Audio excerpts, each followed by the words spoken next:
Halo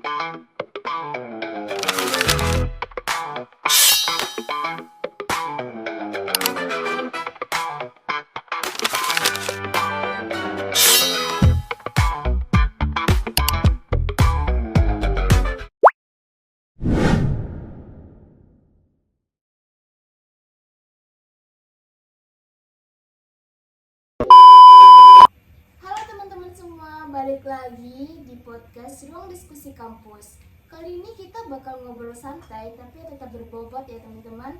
Kali ini kita bakal bahas kebijakan berpendidikan dari demokratisasi, desentralisasi, seperti isu-isu kritis yang sering kita alami sendiri sebagai mahasiswa teman-teman. Kali ini nih, aku mungkin gak bakal sendirian ya teman-teman. Kali ini kita ada narasumber sendiri nih. Sebelumnya boleh perkenalan dulu Kak? Boleh, baik, terima kasih. Sebelumnya perkenalkan, nama saya Amelia Putri Hendrina dari Prodi Pendidikan Pancasila dan Kewarganegaraan, Fakultas Ilmu Sosial, dan dari Universitas Negeri Padang. Baik, betul. Jadi obrolannya santai ya teman-teman, tapi kita bakal gali lebih dalam nih Kak obrolannya. Anggap aja ini lagi diskusi sehabis kelas kan. Baiklah teman-teman, kita mulai dari demokratisasi pendidikan. Istilahnya tuh sering kita dengar ya Kak, Ya, tapi kadang-kadang masih abstrak. Menurut Kakak sendiri nih, demokratisasi pendidikan itu sebenarnya apa dan kenapa banget penting dibahas? Menurut aku ya, demokratisasi pendidikan itu tuh bukan sekedar semua orang boleh sekolah aja, tapi lebih ke bagaimana sih pendidikan itu bisa diakses secara adil dan manusiawi. Yang artinya tuh setiap individu tuh baik yang tinggal di kota-kota besar maupun di daerah-daerah terpencil itu mempunyai kesempatan yang sama untuk mendapatkan suatu pendidikan. Nah, selain soal akses, demokratisasi ini juga berkaitan soal partisipasi, seperti partisipasi siswa, guru, orang tua, bahkan masyarakat pun seharusnya punya ruang untuk menyampaikan aspirasinya dan terlibat dalam pengambilan keputusan dalam suatu pendidikan. Nah, karena pendidikan itu bukan cuma sekedar urusan pemerintahan aja, tapi urusan kita bersama. Wah, menarik banget nih teman-teman. Tapi berarti demokratisasi pendidikan itu nggak berhenti di bangku sekolah, tapi soal proses dan suara. Ya, betul sekali. Kalau prosesnya masih top down dan suara dari bawah pun jarang didengar, menurut aku sih itu belum sepenuhnya demokratisasi. Padahal yang paling paham kondisi nyata itu kan di lapangan. Itu justru guru dan siswa yang paham. Wah, aku setuju sih. Kita sebagai mahasiswa juga ngerasa kebijakan itu tiba-tiba datang tanpa tahu benar-benar alasannya ya Kak. Ya. Nah, kalau dikaitkan dengan desentralisasi pendidikan, menurut kakak sendiri nih, penerapannya tuh sudah sejauh mana? Desentralisasi pendidikan ini di Indonesia ini sih sudah jalan, terutama sejak adanya otonomi daerah. Nah, daerah yang punya kewenangan untuk mengatur pendidikan ini pun sesuai dengan kebutuhan lokal. Tapi dalam praktiknya tuh belum semua daerah yang siap akan kewenangan ini. Ada daerah yang bisa memanfaatkan kewenangan ini untuk inovasi, tapi ada juga yang masih bingung karena keterbatasan anggaran, SDM, serta perencanaan. Jadi hasilnya itu nggak seragam. Berarti desentralisasi pendidikan itu peluang sekaligus tantangannya. Ya, peluang kalau daerahnya siap dan visioner. Tapi kalau masalah daerahnya belum punya kapasitas yang memadai, akhirnya pun malah menjadi tambah ketimpangan.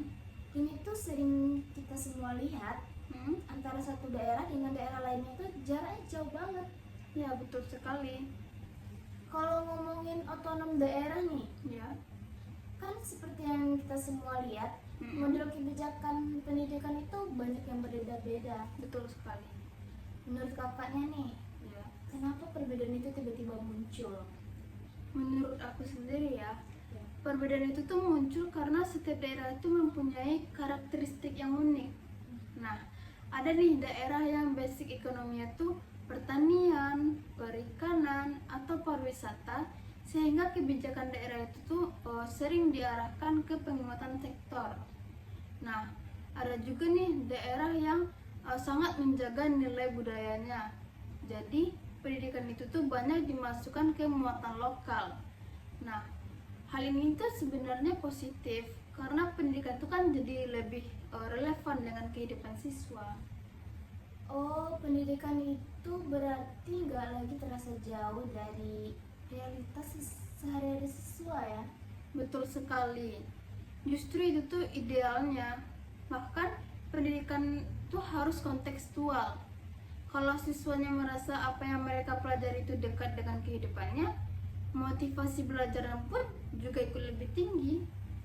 Kalau dibandingkan dengan kebijakan nasional, Mm-mm. menurut kakaknya kebijakan daerah ini lebih efektif nggak sih?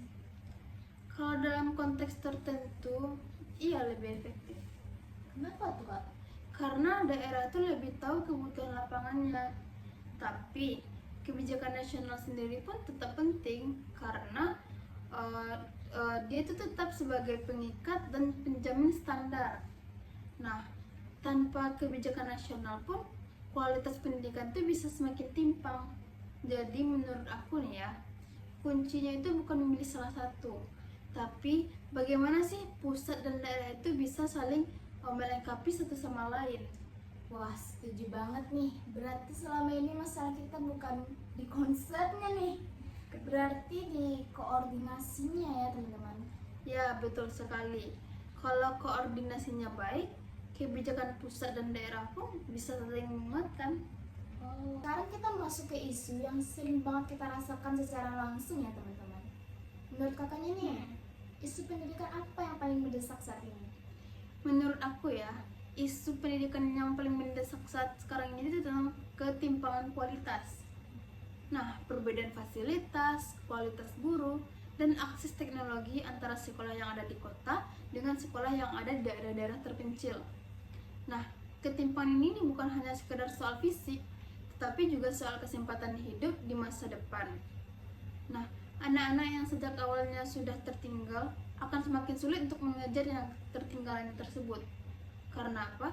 Karena dampaknya itu bukan hanya dirasakan oleh individu aja, tapi juga kualitas sumber daya manusia secara nasional. Nah, kalau ketimpangan ini tidak segera diatasi, pendidikan justru akan memperkuat ketidakadilan sosial itu. Oh, efeknya panjang ya. Berarti nggak cuma 1-2 tahun dong. Ya, efeknya itu bisa sampai ke dunia kerja dan kualitas sumber daya manusia secara keseluruhan. Wow. Kalau soal digitalisasi pendidikan nih, Mm-mm. apalagi kan setelah pembelajaran daring kan, Ya, menurut kakaknya nih kita tuh udah siap belum nih? kalau menurut aku sendiri ya, kebijakan ini sebenarnya sudah mengarah ke digitalisasi. Nah, tapi kesiapan di lapangan ini masih belum merata sepenuhnya. Karena masih banyak sekolah-sekolah tuh yang fasilitasnya belum memadai dan sebagian besar juga guru-guru tuh dia membutuhkan pelatihan untuk media digitalisasi ini.